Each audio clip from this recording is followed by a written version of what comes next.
Success for me is really just first and foremost that I'm adding value.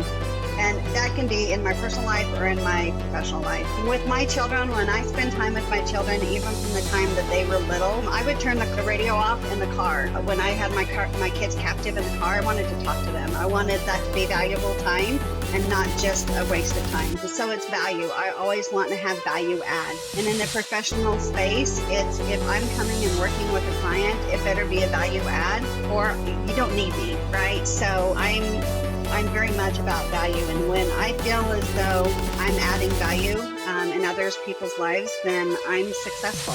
Welcome to B2P, B2B Business and Podcast, the ultimate podcast for B2B business owners who want to grow their brand, expand their reach, and generate more leads. Join myself, CEO of Momish Mavericks, Maynard, as I interview top industry leaders, share best business practices, and explore innovative techniques to integrate into your overall B2B marketing strategy. Hey there, everybody. Welcome to B2Pod Podcast. Really grateful for all of you to come and join in with us. Today we have a very great guest. We have Jerri Ivey. Jerri is the owner and CEO of Spark Healthcare Consulting. Thanks for joining us today, Jerri. Thank you for having me. Yeah, the pleasure is all mine. Really grateful to have you. Today basically we're talking about your journey, which it's really great, serendipitously into what you're doing right now. But, the meat and potatoes basically going to be about the importance of actionable data, the results a provider can expect through an internal EM audit. So great, I get to learn about stuff that I have no idea about, which is amazing, and how your billing team can optimize technology to improve collections. So a lot of great stuff. Everybody should stick around to the end to hear all this amazing things. And but as I always say, we'll start it off early. We'll start off easy today. Let our listeners know where you're based out of today. Out of St. George, Utah, southern St. Utah. George, Utah. Wow, Utah. My relationship with Utah is just beauty. Honestly, my aunt lives there in Utah, and I've only been a few times. But every time I've been there, I'm just like, how is not? I'm just surprised that you guys able to keep this a secret, and so many people aren't just flooding you. I'm from LA, the place of transplants. You would think that, but maybe you guys are weird about that. Maybe we should keep that on the low, kind of thing. Keep it on the down low, yes. Yeah, exactly. But yeah, so Utah. So tell me about your journey, right? Tell me about kind of your journey. You've been in consulting, you've been in healthcare, you've been doing a lot of things for a long time. So tell me everything that kind of like led to Spark Health Consulting. Yeah. So I've been in healthcare for over 35 years, primarily on the revenue cycle side. And people ask, well, what is that? What's revenue cycle? And revenue cycle is really like when you go to the doctor or the hospital and they see you and they send you a bill. That entire process from literally the time that you call and make the appointment until the time that the charges are paid for is called the revenue cycle management process. So it's the business side of healthcare, and that's really kind of where my heart and soul has been. Better one of than my collections. passions. No, I'm just kidding. Yes, it does. A little softer. Yeah, exactly. Oh, sorry to interrupt. Keep going. Yeah, no, that's good. I've worked in the private sector, working for healthcare organizations all over. I've traveled to different places and lived in different places. And I actually took 10 years out of my revenue cycle career when the electronic health records started emerging, and practices had to go from paper to electronic. And so I did 10 years of consulting where I went in and helped these groups move from paper charts to electronic charts and doing all their billing that way. And that really gave me a really good flavor for consulting. I loved it because I got the opportunity to go to clients all over from New York to New Mexico to California, and actually experience those areas as well as get to meet great organizations.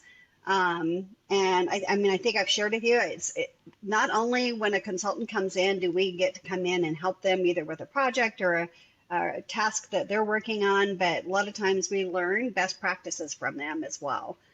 So every healthcare organization out there has something that they're doing great, if not many things that they're doing great. And so it's great to be able to take those and be able to share those with other groups as you move forward.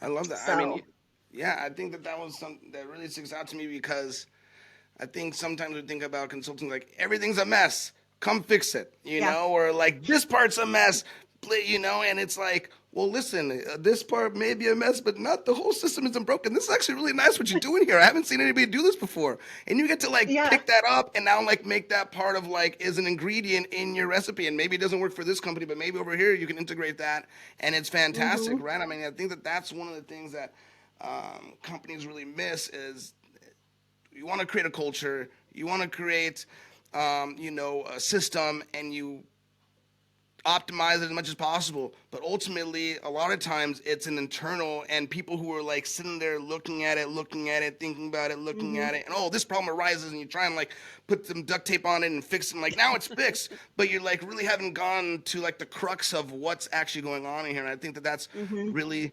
the importance of having a consultant. Now, tell me, Hmm. so there you are, you're doing consulting work, and now it's with Spark Health.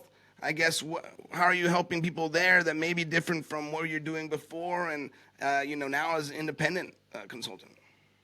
Yeah, so great question. So EHRs are now implemented. They're done. They're by the wayside. People are optimizing them. They're making them better. But really, after I left the consulting business, I went back into revenue cycle, and I actually took a year and did private consulting where I just did it myself and worked directly with a hospital over in Guam.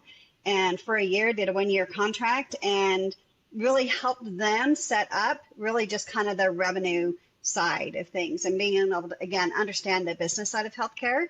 Mm-hmm. And it was a hospital that was owned by a Philippine company operating in a U.S. territory. So a lot of the U.S. things that we do are a little foreign to them. And so being able to come in and kind of help train on that. And that really, again, showed me, wow, consulting obviously is vast. You can do so many different things, especially in the healthcare space. But when I came back stateside, I went to work for a startup company. Loved that. It was a great opportunity.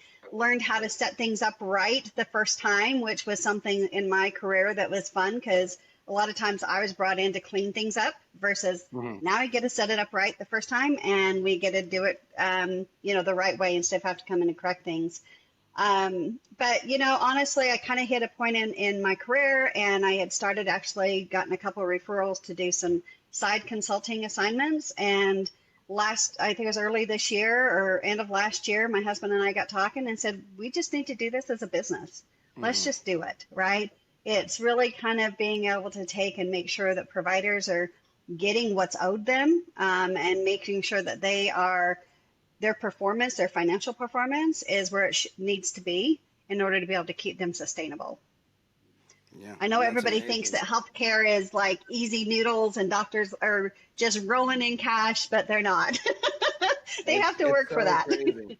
It's so crazy because I have family members who are doctors, and I was going to be a doctor. I got into medical school, and I have friends who are doctors, and they're like, "Listen, what it was for your grandfather and your uncle, it's not what it's going on now. Mm-mm, With mm-mm, insurance malpractice suits, all these kind of things, mm-hmm, and that's just the tip of the iceberg. And that's you mentioned about the business of healthcare, and I think that that's something that people, most a lot of doctors, I don't want to generalize, but a lot of mm-mm. doctors are not business people. No. They could be brilliant. Doesn't mean that they're Mm-hmm, even nice people. Doesn't mean that they have a good health. Whatever. mm-hmm, It's not a blanket thing either way. But many of them are not entrepreneurial minded. They're not business mm-mm, minded, and that's why they have to have people around them that are. And you mentioned kind of like that startup and working for a startup and how that was like, oh, that's cool, but it kind of like led to now being able to, you saw the light and you're like, mm-hmm. wow, we can do our own thing. And I think that's going to be the best. And I guess, with startups, one of the things that I think is overtaken a lot of is like data. It's like data, big data. This is like the, one of the big buzzwords. But, so tell me about the importance of actionable data and why really this needs to be integrated for any kind of healthcare system and what people are doing. A great question. So there are so many reports and so many ways that you can slice and dice information, basically out of the business side again of your healthcare. And unless it's data that's actually going to give you something that you can act upon, the data is just informational, right? So Mm. we do have informational data that we look at on a monthly basis from practice to practice. It's really just stuff for them to watch trends, right? And then when they see a trend that maybe dipping, let's talk about charges, right? So like if a provider's charges and you're looking and trending at month over month, that's informational data. I'm just looking at that information from month to month. I'm looking to see, does it go in down, low, up, high? Sometimes providers, depending on their specialty, they're going to have times where they're busier, like their peak season. If you're a trauma surgeon right now in the summertime is their peak season, right? Like everybody's out, they're active, they're doing things and they're getting hurt. I never And thought about so, that, but yeah, yeah, for sure. No one's running so around and blowing stuff up in the snow. It's just not no, happening. So they're really not. So, providers, depending on their specialty, have peak seasons. And so a lot of times too, your trends will mimic that, right? When you see your charges go up and down. And so some that's informational data, but actionable data is like when we're looking at information, and one of the key performance indicators and KPIs are what we drive a lot of our Mhm. stuff off of in healthcare. When we look at a key performance indicator like um, denial rates, right? So how many claims, when we submit a claim to a payer, does it get denied? What's the percentage of those claims? So we take the total number of claims divided by the total number of denials. There's your denial percentage. That denial percentage, there is a KPI for that, right? So Mhm. it's informational. But if that KPI is greater, I mean, if your number is greater than that KPI, then that's something you need to start looking at, right? That's where we start leading and diving into the root cause. Root causes are typically where we can have actionable data. We go in and we look at the specific types of denials. What are the types of denials? What are the reasons why we're getting claims denied? And then we have actionable data. We say, you know what, we're making mistakes on registering our patient up front. We're not getting the right insurance company. We're not entering in the right diagnosis code. Whatever the reason for the denial, we can now categorize those and act upon those to make changes so that the claim doesn't get denied and it can get paid on the first submission. Wow, and I think that that's such a informational data, something that's like cool. Yeah, that's things are happening, right? But what are we going to do about it, right? How can we actually? Mm-hmm. And I think people get so obsessed with data and Mm-hmm. KPIs that we kind of sometimes forget. We get lost in the sauce a little bit, right? We kind of get lost in the Mm-hmm. forest, and we make them all kind of equivalent. And well, this and it's Mm-hmm. like, wait a minute, no, first that has no bearing on revenue, and that has no bearing, and there's nothing really we can do about it. Here's actionable data. Here's something that we can go and we can Mm-hmm. put into practice, right? and uh, Mm-hmm. and it's interesting as well, you in terms of the revenue cycle and all these kind of actionable data. And the revenue cycle you mentioned there, that it's from the time where you bill and you get the bill back, right? And then you mentioned the how there's peak seasons for Mm-hmm. certain doctors, and during the summer for trauma. And that's what I actually thought, like, the revenue cycle must have been. It must be like, how are things throughout the year, sometimes up, sometimes Oh, down. I didn't realize, right? So this just goes to show that I didn't know much about the revenue cycle. Another thing that I don't know much about is EM audit. Another thing I don't know much about is EM audit, right? yeah. So tell me what an EM audit is, and tell me why those results would be uh, important to a provider, and what they can expect through an internal EM audit.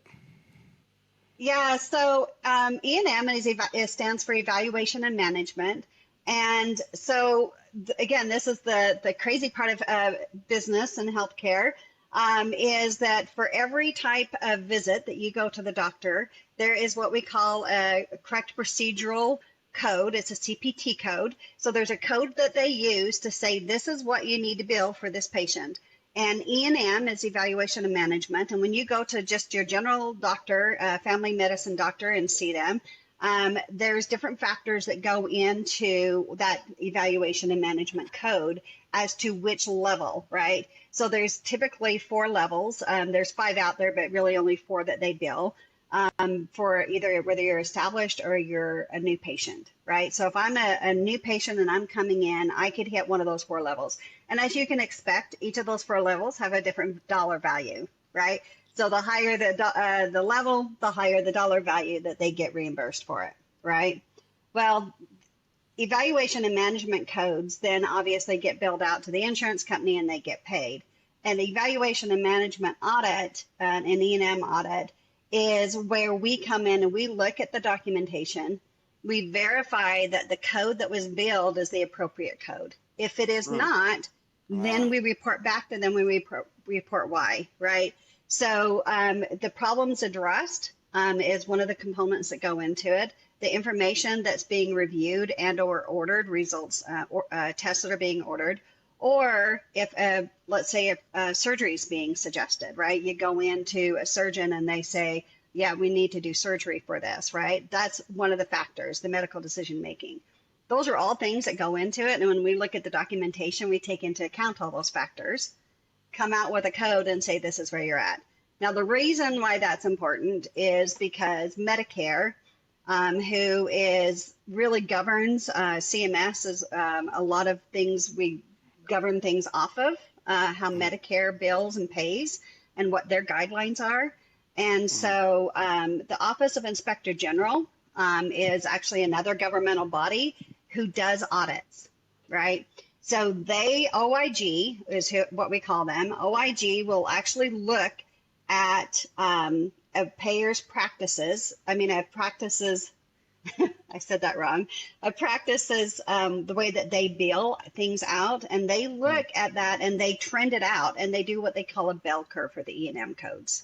So a bell curve for, depending on your specialty, will peak at different parts at those codes. Well, if they see a provider who's out of whack on their bell curve, maybe they're billing a really high number of those high codes, and they're saying that's not normal for that specialty, they may come in and do an audit. If OIG comes in and does an audit, you're going to have penalties, you're going to have fines, you're at a high risk. You're at a very high risk. You don't want to be at a high risk, right? So, and I always say that's not the reason to do audits. It's one of the reasons to do audits. The other reasons to do audits, and I see this happen a lot, providers are undercoding because they're so worried about those audits coming in and getting fines, and they're worried about that happening. Well, undercoding is actually just as serious as overcoding something. And so, and you're losing revenue. Like, you're seeing a patient, you should get paid for the services in which you performed and not less or more than, right? You should just get paid for that. So instead of undercoding, let's just build the appropriate code and let's do some education along why you may have been undercoding, and just educate providers. Wow. Yeah. I mean, definitely better to have an internal audit than an external audit. But I'm surprised that, initially I was like, how is it possible that people are getting billed to incorrect codes so often? I mean, you mentioned half of it in terms of, undercoding. People are kind of like, I don't want to get on it. It's better to be on, but you're like, it's just as bad as overcoding. I mean, how does that overcoding happen, or is it human error? And is there anything, to be able to do about that? Is that basically what it is, or? It is, and a lot of times it is tough. I mean, even as an auditor, I look at these sometimes and I'm like, wow, I can see why the provider maybe coded it at that level, but maybe they're missing something, right? So one of the things that sometimes they may be missing is in their documentation, if they base a code off of, like, let's take, for example, the highest code, a 99215. Established patient comes in and you're visiting with this patient and they're going to have surgery, and you're talking with them and their family for an hour and a half and answering their questions, right? Maybe the patient got diagnosed with cancer recently. That hour and a half, that 99215, only covers up to 74 minutes. It doesn't cover up to maybe a full hour and a half, a full 90 minutes. Well, you need to be able to document the time that you spent with the patient, right? So even all of your other components that you have that go into that E&M code may not meet that level 5, but the minute you document that you spent an hour and a half, you now are at that 99215 code. And all they missed in their documentation was that time that they spent. So a lot of times it's just education. It's not because anybody's like trying to be fraudulent or they're trying to, do something they shouldn't do. A You lot hope of you hope times it's not. just I that, mean, no, you'd hope it maybe happens sometimes, but you would hope it's not an industry wide. You right. mentioned that overcoding, undercoding is an industry wide kind of problem that you constantly. I would hope that it's not for that reason, you know. So yeah, I mean, it No. makes sense. Yeah, a Yeah, lot of times it's just missing documentation. And so it's how do we make your documentation better? And, a lot of times again, they get busy and they forget. And so they have to just be reminded every once in a while as a yeah, provider that these are the pieces that are important to make sure that I document. And when you said your family members said, hey, it's different doing medicine today than it was like for grandpa, you know what? They didn't ever have to take into account all those things. They yeah, didn't have to do very, very good with their documentation. They could do yeah, chicken scratch on a little piece of paper that said that a date, and that was it. That's all it was required. yeah. Things have changed so much in the last 30 years. You're telling me the old adage of doctors having bad handwriting is changing too? That's wild. You know, they gotta like, this is what it is. And yeah, talking about human error and kind of things changing in terms of that billing, right? I mean, with human error and education, I think, and you Hmm. mentioned about things changing and the time changing. One of the things that also changes consistently is technology. And Yeah. technology can be really helpful or it can be really not helpful or people think over rely on it, I guess, right? So I guess tell me Hmm. about how like optimizing technology today can really, improve the collections for billing teams out there. Yeah, so if we just take a step back and look at the documentation that we were just talking about, right? Within electronic health records, there are templates that can be built and designed and all that type of stuff. And if practices haven't taken advantage of building those templates and taking that time to invest into it, so that they can improve their documentation, right? That means their documentation is not going to be maybe meeting the level in which it needs to be. The other areas is right now I'm a billing office. I send out all of those claims to the insurance companies. Now I have to make sure they pay us, right? So one of the best uses for technology these days is most practice management systems, which is the computer system that they use in the practice to bill things out and post payments, have fee schedules in the system so that you can, by payer, load in those fee schedules. Now, what this means is you have to know their contracts. I have to know all of my contracts. So every single insurance company, Aetna, Cigna, Blue Cross, Humana, all of those, you have a direct contract with that insurance company to pay Mhm. you X number of dollars for whatever it happens, however they do the calculation, right? Either by CPT or by relative value unit.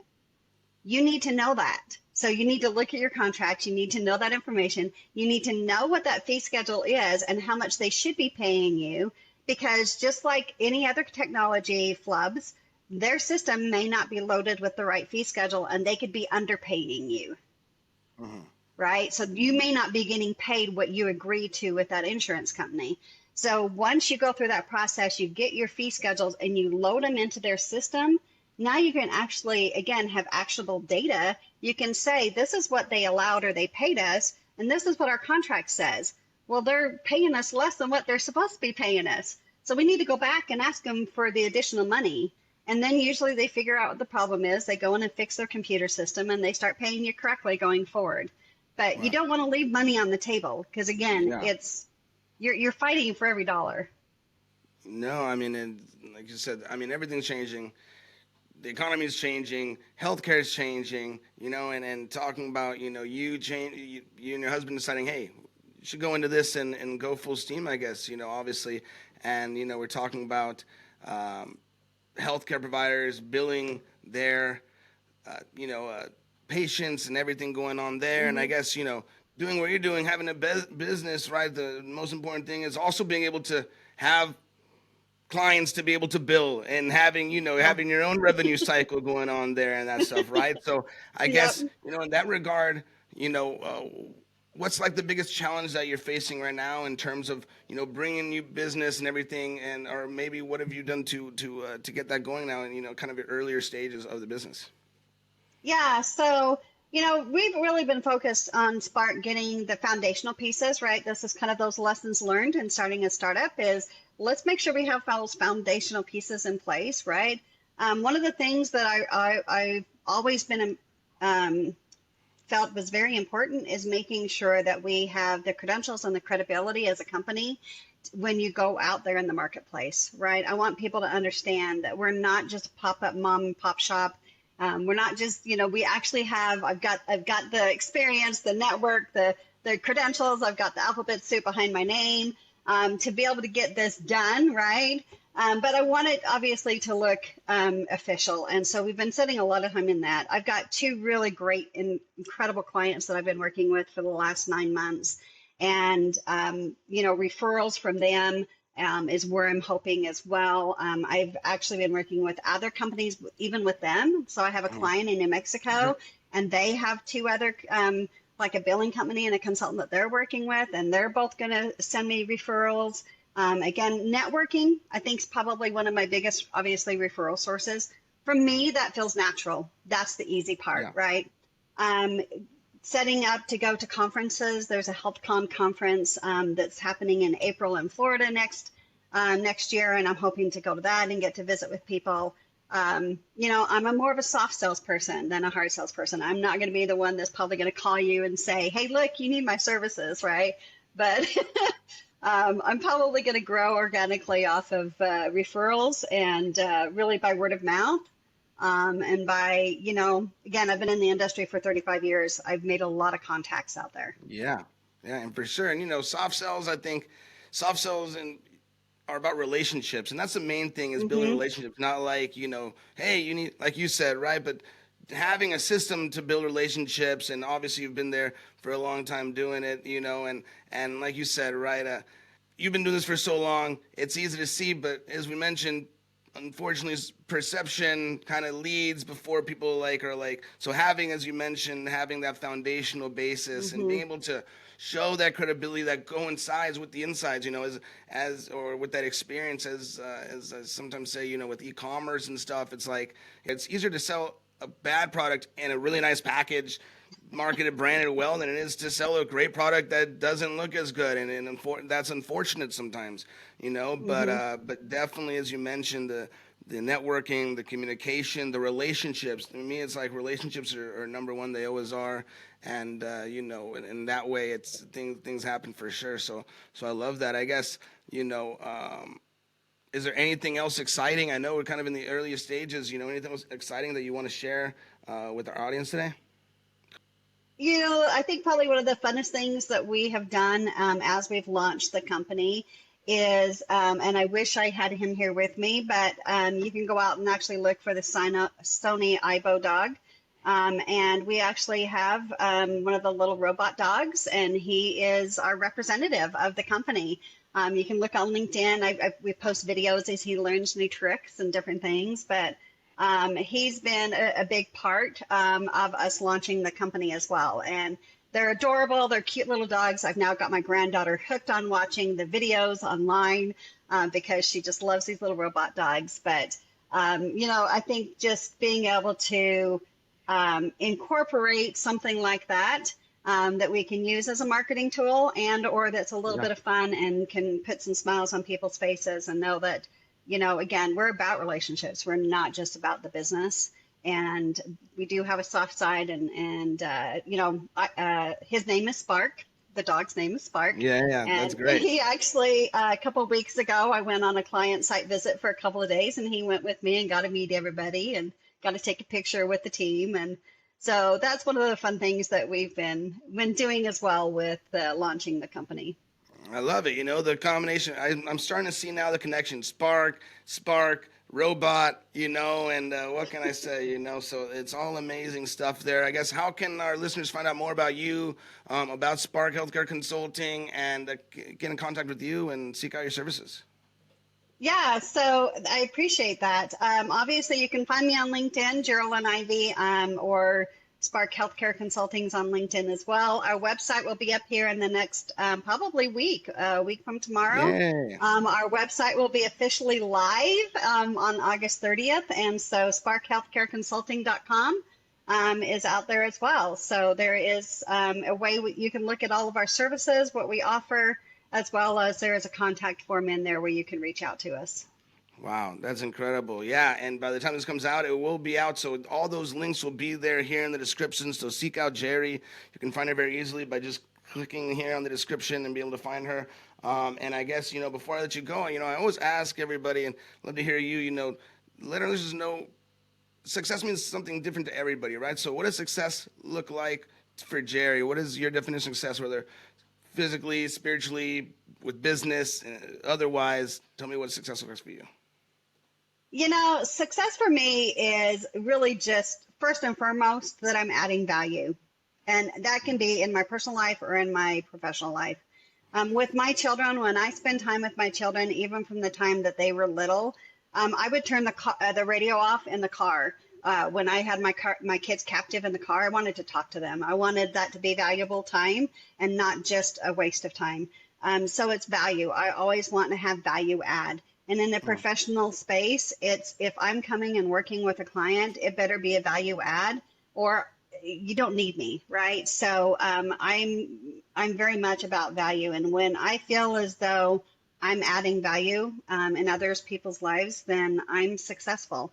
I also, for me, a lot of, I'm getting older and a lot of this is being able to have a family business is huge for me. To me, that is success, right? I've got a daughter who's also been in healthcare for, oh gosh, about 15 years, if not more now. And she's been on the business side of healthcare, so she kind of followed in mom's footsteps, and it's been fun to be able to work with her. She works for me as well, and so for me, that's success, right? I'm building something that I can hand down to my family. I love that. I love that. And, obviously value, I mean, it's number one, right? If we're not helping people, if we're not providing something for other people, how can we expect anything, right? I think the world is a mirror. So we get out what we Mm-hmm. put in. So if I'm not creating value for, how can I expect for even a moment to get any value out of the world? And, and it's just the way it works. People, they're like, well, I'm not getting, yeah, what are we putting? It come first you put out, then things come, and that's the way that Yeah. it is. It's truly the law of attraction, Yeah, right? Like yeah, yeah. you put out, whatever you put out is what you're going to get back. And I firmly 100%. believe in the law of attraction. And I 100%. firmly believe that with a positive attitude and with, a positive direction and knowing that things are going to, just happen, that they do. And so, but like Tia said, it's what you also get back. It's what you get back from other people. Yeah, and having that attitude is so important, and also having the skills to pull it on, and that's what you have, and the experience and the wherewithal. And I love too that your daughter is working with you. I'm a business owner, entrepreneur, because I grew up watching my dad doing it. So I get to have these kind of conversations with my dad, and watching him and following his footsteps, and it's kind of who I was anyways, but just kind of being around it, and I couldn't live any other Mm-hmm. life anyways, so I'm good for you for doing it for so long. I couldn't have waited for this, like, but in any case, right, I think that's so great, creating that legacy with your daughter, and having that, and I think that's fantastic. I think that's like, living the dream. So it's so great. Jerri, it's really great to have you on today. I really appreciate you, appreciate your time. And everybody, once again, seek out Jerri's services here with Spark Healthcare Consulting. And yeah, we'll continue this conversation sometime. And appreciate you, appreciate everybody wherever you're listening. And all the best to you and your family in this endeavor. Thank you so much, Maynard. I appreciate it. Thank you.